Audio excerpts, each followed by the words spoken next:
Let's jump into the layout editor of a Streamlabs Desktop. Now, what is this?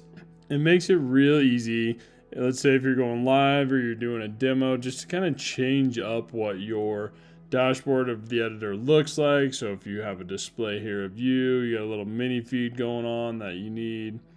Let's do a little scene selector there.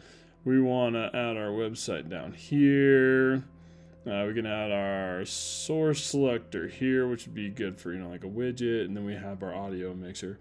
So it really allows you to customize your scene fairly easily, fairly quickly, and put in different features if you want to have a lot on that dashboard.